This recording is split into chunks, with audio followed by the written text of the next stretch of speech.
ঝর্ণার রান্নাঘরে স্বাগতম। আজকে আমি বানাচ্ছি ফুলকপির রোস্ট। কড়াইয়ে জল দিয়ে দিলাম, ফুলকপিগুলো দিয়ে দিলাম, সামান্য লবণ দিয়ে দিলাম। ফুলকপিটা ভাপা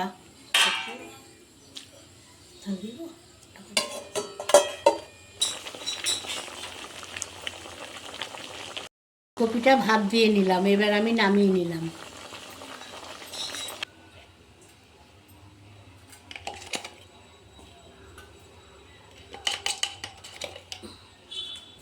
কড়াইয়ে সাদা তেল আর ঘি দিয়ে দিলাম।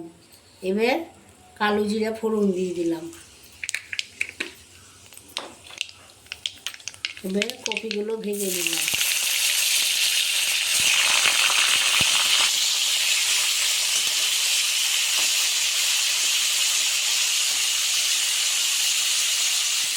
ফুলকপিটা ভাজা হয়ে গেল, এবার তুলে নিলাম।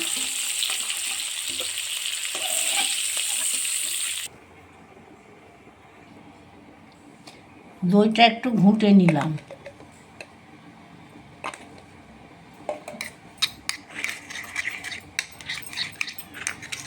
কি আছে, মশলাটা দিয়ে দিই। এর মধ্যে আছে ধনে, জিরে, আদা বাটা, মগজ, কাজু, সামান্য চিনি দিয়ে দিলাম।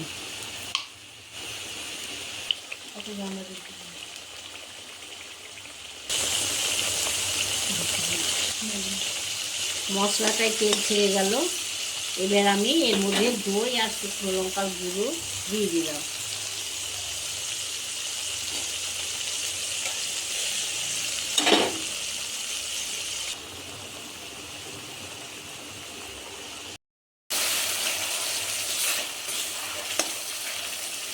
মশলাটায় কষা হয়ে গেল, তেল ছেড়ে গেল, এবার আমি এর মধ্যে ফুলকপিগুলো দিয়ে দিলাম।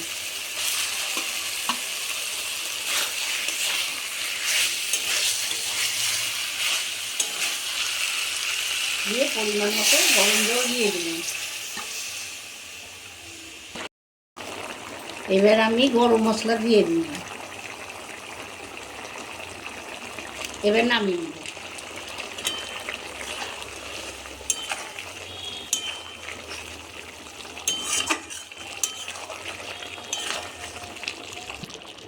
আমার ফুলকপির রোস্টটা হয়ে গেল, এবার আমি নামিয়ে নিলাম। আজকে আমি ফুলকপি রোস্ট বানালাম ঘরোয়া পদ্ধতিতে। আপনারা এইভাবে দেখে বানাবেন, বানিয়ে আমাকে জানাবেন।